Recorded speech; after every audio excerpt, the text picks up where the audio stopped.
नमस्कार मित्रों, GDKN networks में आप सभी का स्वागत है। और जहां हम बात करते हैं आर्थिक, वित्तीय और कानूनी मुद्दों के ऊपर। आज की हमारी बातचीत का जो टॉपिक है वो है इंश्योरेंस। इंश्योरेंस में भी टर्म इंश्योरेंस। ये तो आप सभी को पता है। देखिए कि इंश्योरेंस क्या होता है। और इंश्योरेंस मैं बताना चाहूँगा कि इंश्योरेंस कई प्रकार के होते हैं। Health insurance, life insurance, general insurance, vehicle insurance, asset insurance, journey insurance, बहुत सारी चीज़ों में के इंश्योरेंस होते हैं। जो माल एक देश से दूसरे देश में जाता है, शिप्स पर, कार्गोस पर, वो सब भी इंश्योर्ड होते हैं। तो ये डिफरेंट प्रकार के इंश्योरेंस होते हैं। उन्हीं में से एक इंश्योरेंस है टर्म इंश्योरेंस। टर्म इंश्योरेंस क्या है? टर्म इंश्योरेंस भी लाइफ इंश्योरेंस का ही एक पार्ट है, एक किस्म है, एक एक टाइप कह लीजिए उसे। ठीक है। टर्म इंश्योरेंस क्या होता है? सबसे पहले मैं आपको बताऊं, ये सबसे सस्ता इंश्योरेंस प्रोडक्ट है। सबसे सस्ते इंश्योरेंस प्रोडक्ट्स में से खासकर लाइफ इंश्योरेंस जितने भी प्रकार के होते हैं उनमें। इसमें क्या होता है कि आप जिस व्यक्ति का टर्म इंश्योरेंस जो व्यक्ति लेता है अपने लिए, उसकी लाइफ इंश्योर्ड होती है। लाइफ इंश्योर्ड होने का मतलब है कि उसकी मृत्यु पर जिस भी व्यक्ति को अपना नॉमिनी बना के गया, अपनी पत्नी को, बच्चों को, या माता पिता में से किसी को, भाई बहनों में से किसी को, अपनी फैमिली में से किसी भी सदस्य को, उसको वो पूरा सम इंश्योर्ड मिल जाता है। एक बात तो देखिए ये हुई। इसमें क्या होता है कि एक जो प्रीमियम होता है, जो हम हर साल देते हैं या हर महीने देते हैं उस टर्म इंश्योरेंस के एवज में को लेने के लिए, वो फिक्स होता है। फिक्स, ये इसकी सबसे अच्छी क्वालिटी होती है। फॉर एग्जांपल, किसी व्यक्ति ने 25 साल की उम्र में टर्म इंश्योरेंस लिया 1 करोड़ रुपए का, तो वो 1 करोड़ रुपए का जो टर्म इंश्योरेंस है उसका प्रीमियम बना फॉर एग्जांपल 6,000 रुपए। तो जब तक 75, 70, 80 साल का भी हो जाएगा तो भी उसका जो प्रीमियम है वो फिक्स रहेगा, वो समय के साथ बढ़ेगा नहीं। ऐसा नहीं है कि जब वो 50 साल का हो जाएगा 25 साल बाद तो प्रीमियम ज़्यादा देना पड़ेगा। ये 6,000 का 6,000 ही रहेगा, 7,000 है तो 7,000 ही रहेगा, 6,500 है तो 6,500 ही रहेगा। जो भी है वो प्रीमियम फिक्स रहता है। इसका मतलब फ्रीज कर दिया जाता है प्रीमियम। ये इसकी सबसे अच्छी क्वालिटी है कि समय के साथ इसका प्रीमियम बढ़ता नहीं है। और थोड़े से प्रीमियम से ही हमें बड़ा इंश्योरेंस मिलता है, बड़ी कवरेज मिल जाती है, बड़ी रकम मिल सकती है व्यक्ति की मृत्यु पर। ये एक ऐसा इंश्योरेंस होता है, इसमें कोई मनी बैक नहीं होती। मतलब व्यक्ति को जीते जी कुछ नहीं मिलता, और मिलता भी है तो एक स्पेशल केस होता है। वो मैं अभी आगे वाली बातचीत में आपको बता दूंगा कि ये इसमें मृत्यु के व्यक्ति की मृत्यु के वक्त उसको जो एश्योर्ड सम होता है वो उसके नॉमिनी को मिलता है। इसमें एक गुण ये भी है कि नॉमिनी अनेक भी हो सकते हैं। फॉर एग्जाम्पल, कोई व्यक्ति कहे कि मेरी मृत्यु के बाद जो टर्म इंश्योरेंस का जो अमाउंट है वो मेरे तीनों बच्चों में बराबर बराबर विभाजित कर दिया जाए, या आधा मेरी पत्नी को, या आधा और बाकी आधा मेरे बच्चों में विभाजित कर दिया जाए, या मेरे माता पिता को, या इतना मेरी पत्नी को दे दिया जाए। इस प्रकार की भी चीज़ें बहुत आसानी से संभव है। तो इसके अलावा जो पेमेंट है, वो जो एश्योर्ड सम है, जो हमने अभी उदाहरण के लिए, जैसा हम 1 करोड़ का मैं उदाहरण दे रहा हूँ, वो मंथली आधार पे भी पेमेंट किया जा सकता है। मंथली आधार पे भी पेमेंट इसका हो सकता है कि कोई व्यक्ति जाए कि इकट्ठे पेमेंट ना मिले, मेरे परिवार को हर महीने पेमेंट मिलता रहे, जिससे कि उनका खर्चा चलता है, मासिक खर्चा चलता रहे। और इकट्ठा पेमेंट मिल जाएगा तो खर्च हो जाएगा किसी चीज़ में, हर महीने मिलता रहे, तो वो पॉलिसी में पहले ही इस बात को निर्धारित करके कर सकता है। ठीक है। प्रीमियम भी इसी प्रकार से मंथली दिया जा सकता है। जैसे फॉर एग्जांपल, किसी का प्रीमियम बना 6,000 रुपये का 1 करोड़ के इंश्योरेंस का, 25 साल की उम्र में, उदाहरण के लिए दे रहा हूँ मैं ये, तो उसे वो 500 रुपये करके 12 उसमें हर महीने के हिसाब से भी वो दे सकता है। इसमें मैं एक बात ये भी बताना चाहूँगा कि देखिए, इंश्योरेंस, हेल्थ इंश्योरेंस हो या टर्म इंश्योरेंस हो या लाइफ इंश्योरेंस हो, इनमें कभी भी आपको जो पॉलिसी लेते वक्त सच्चाई को उजागर रखना चाहिए। आपको अपनी चीज़ों को छुपाना नहीं चाहिए। फॉर एग्जांपल, आप स्मोकिंग हैबिट है, या अल्कोहलिक हैबिट्स हैं, या हेल्थ आपने कोई चेकअप कराया हाल ही में तो उसमें कोई बीमारी का संकेत है, तो वो सब चीज़ें पहले बता के रखनी चाहिए। ऐसा मैं हेल्थ इंश्योरेंस के बारे में भी, जब कभी हेल्थ इंश्योरेंस के ऊपर टॉपिक बनाऊंगा तो उस पर भी मैं आपको बताऊंगा। लेकिन चीज़ें छुपाने का कई नुकसान भी हो सकते हैं। आपकी कोशिश रहनी चाहिए कि आपके जाने के बाद, अगर ईश्वर ने कुछ ऐसा किया कि भाई भगवान ना करे, लेकिन अगर ऐसी स्थिति कुछ आई, तो आपके परिवार को इंश्योर्ड अमाउंट को लेने में दिक्कतें का सामना ना करना पड़े। आपको वो इंश्योरेंस लेना है जो आपका परिवार को आसानी से मिल सके, बाद में दिक्कतों का सामना ना करना पड़े। फॉर उदाहरण के लिए, आपने कह दिया कि आप अल्कोहल नहीं लेते हैं, जबकि आप कभी कभी अल्कोहल ले लेते हैं। और by the way, alcoholic condition में एक्सीडेंट हुआ और उसमें पोस्टमार्टम में यह आया कि अल्कोहल ले रखा था ड्राइवर ने, जो ड्राइवर इंश्योर्ड व्यक्ति है वो खुद, तो आपको इंश्योरेंस का पेमेंट नहीं मिलेगा, क्योंकि आपने चीज़ छुपाई है कि आपने तो कहा कि अल्कोहल आप लेते ही नहीं है। तो अगर आप लेते हैं तो आप चाहे रोज लेते हो या कैसे भी है, लेकिन आपको फिर वो सेल्डम कभी कभी ले लेते हैं, इस तरह से मतलब लिख देना चाहिए, क्योंकि ये तो निर्धारित, ये नहीं है कि रोज ही लेगा व्यक्ति, है ना। इसलिए इन चीज़ों को छुपाना नहीं चाहिए। ऐसी स्मोकिंग अगर आप कभी कभी करते हैं या कम करते हैं तो बस बता दें कि हाँ, मतलब सच को अगर छुपाएंगे तो उसका नुकसान हो सकता है, बाद में फैमिली को प्रीमियम लेने, वो इंश्योर्ड अमाउंट लेने में दिक्कत आ सकती है।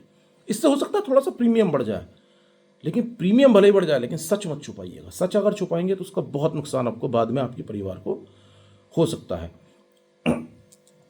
अच्छा, इसका एक पैमाना भी होता है। ऐसा नहीं है कि किसी भी व्यक्ति का कितने ही पैसे का इंश्योरेंस हो जाए। व्यक्ति की जो सालाना आमदनी है उसका 15 से 20 गुना ही, फॉर एग्जाम्पल आपकी 5 लाख की आमदनी है तो 1 करोड़ तक का इंश्योरेंस हो सकता है। आपकी सालाना आमदनी 10 लाख की है तो 2 करोड़ तक का इंश्योरेंस हो सकता है मैक्सिमम। इससे अधिक इंश्योरेंस नहीं होता। ऐसा नहीं है कि हमारी आमदनी तो है 20,000 रुपये महीना, साल के हम 2.5 लाख रुपए कमाते हैं और इंश्योरेंस हमने करा दिया 10 करोड़ रुपए का। ऐसा नहीं होता।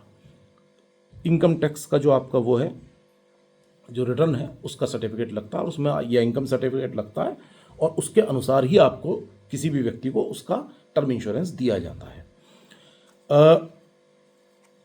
होना यह चाहिए कि एफोर्डेबल प्रीमियम होना चाहिए। ऐसा ना हो कि आपने बहुत बड़ा इंश्योरेंस ले लिया, उसका प्रीमियम इतना बड़ा है कि आपको देने में दिक्कत आ रही है, और ऐसा भी नहीं होना चाहिए कि वो जो इंश्योर्ड अमाउंट है वो इतना कम है कि उसके मिलने का भी कोई बेनिफिट ना मिले परिवार को मृत्यु उपरांत, है ना।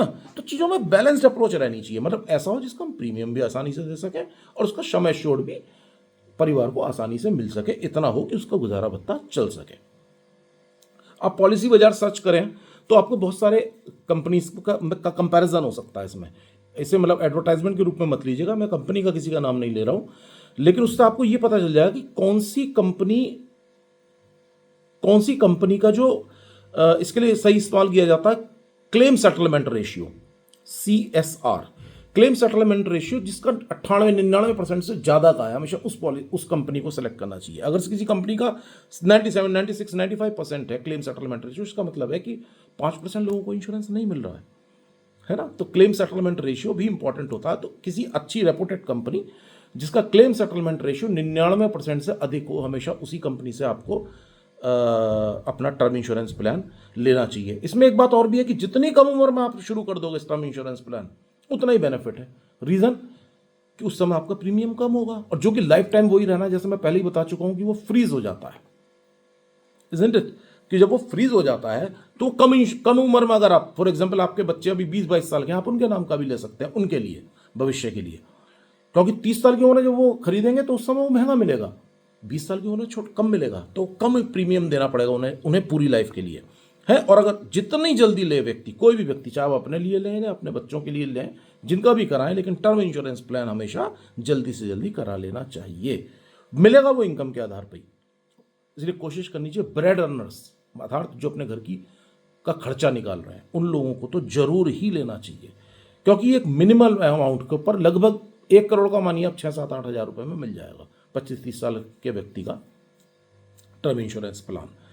और इसमें एक ध्यान देने वाली बात यह भी होती है कि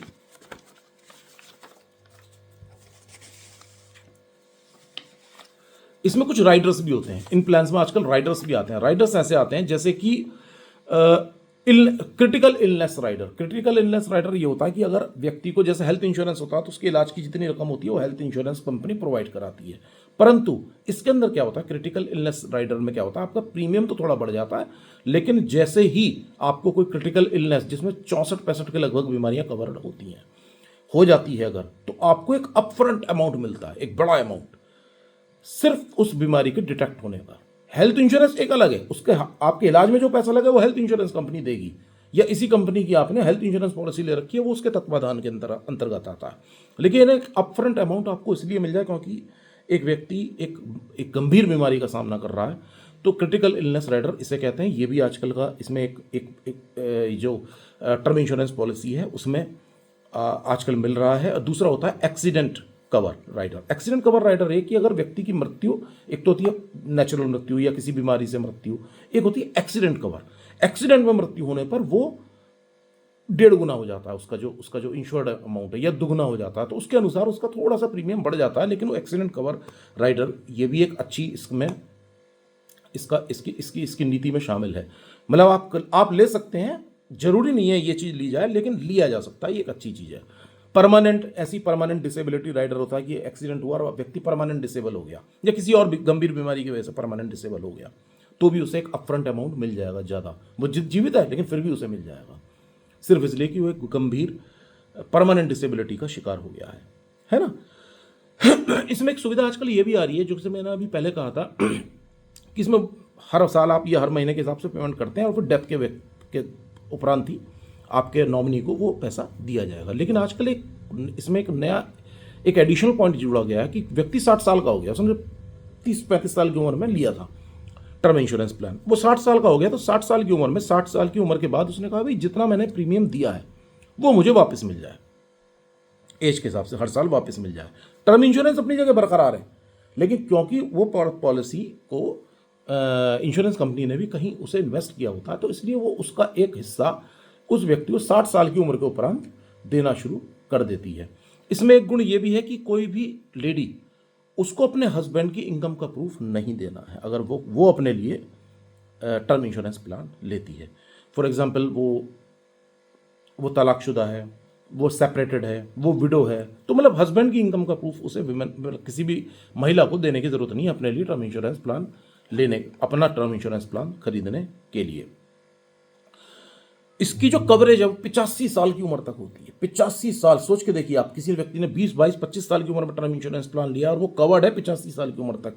अगर 84, 82, 80 साल की उम्र में, जो कि नेचुरल डेथ की भी उम्र होती है, उसमें भी अगर व्यक्ति की मृत्यु हो जाती है तो भी उसके परिवार वालों को वो अमाउंट, इंश्योर्ड अमाउंट मिलेगा। अब आप सोच के देखिए 85 साल की उम्र तक, ये पहले नहीं होता था, अब होने लगा है, लेकिन ठीक है।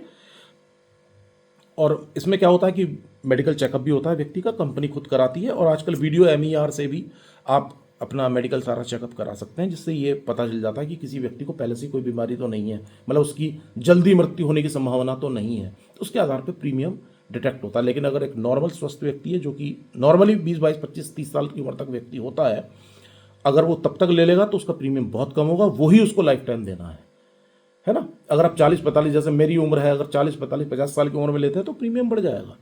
कोई ना कोई बीमारी के भी संकेत मिलने लगते हैं जैसे जैसे उम्र बढ़ती है, तो वेट वगैरह भी बढ़ जाता है ना। तो इस टाइप की चीज़ों का, इसलिए मैं बार बार कहूँगा कि यंग जो बच्चे हैं, जिनका अभी हाल ही में व्यापार शुरू हुआ है, नौकरी शुरू हुई है, उन्हें टर्म इंश्योरेंस पॉलिसी जरूर लेनी चाहिए। टर्म इंश्योरेंस पॉलिसी 6-7-8 हज़ार की, आप सोच के देखिए, अगर आप फैमिली के साथ डिनर करने जाते हैं तो एक अच्छे से रेस्टोरेंट में इतना बिल आ जाता है। आप कहीं भी घूमने के लिए जाएंगे तो आपके बहुत पैसे खर्च होंगे, लेकिन टर्म इंश्योरेंस पॉलिसी आपके परिवार को आपकी मृत्यु के बाद जीवन पर्यंत आपको एक प्रकार का से इतने खर्चे निकालने के लिए आपको पूरी तरह से चिंता मुक्त कर रही है। सोच के देखिए फिर ये कितनी अच्छी पॉलिसी है। इसलिए मेरा सभी से निवेदन है कि जरूर टर्म इंश्योरेंस पॉलिसी जरूर लें, खासकर वो लोग जिनके जो कमा रहे हैं और उनके कमाई के आधार पर घर चल रहा है। सोच के देखें, आपके बाद अगर आपका असामयिक मृत्यु हो जाती है तो उसके बाद आपके परिवार का क्या होगा। हर परिवार की स्थिति ऐसी नहीं होती कि पीछे बहुत सारा पैसा पड़ा हो, और पड़ा हो तो भी खर्चे आजकल बहुत हैं, तो आपके बाद उन खर्चों को कौन पूरे करेगा। इसको सोचते हुए कोशिश करनी चाहिए कि टर्म इंश्योरेंस पॉलिसी जल्दी से जल्दी लें, और ठीक ठाक अमाउंट की लें। ऐसा नहीं है कि कोई बहुत बड़ा अमाउंट हो, जो आपके घर का खर्चा है उस हिसाब से ही निर्धारित करके आप ले लें। और इसका नियम यही है कि जो आपकी सालाना आमदनी है उसका 15-20 गुना तक आपको इंश्योर्ड अमाउंट मिल जाता है। तो आज का हमारा ये टॉपिक टर्म इंश्योरेंस का है, तो उसमें कोई भी आपका प्रश्न हो तो आप पूछ सकते हैं कमेंट्स में। हमारा नया यूट्यूब चैनल है, मेरी आपसे पुनः निवेदन है कि आप GDS नॉलेज नेटवर्क GDKN को सब्सक्राइब करें, कमेंट करें, शेयर करें, और नए यूट्यूब चैनल को ग्रो करने में हमारी मदद करें। धन्यवाद। अगले कल को या परसों को हम पुनः कोई नया आर्थिक या कानूनी मुद्दे को पर आपसे बातचीत करेंगे, और आपके जो प्रश्न है उसका स्वागत है। धन्यवाद। Thank you.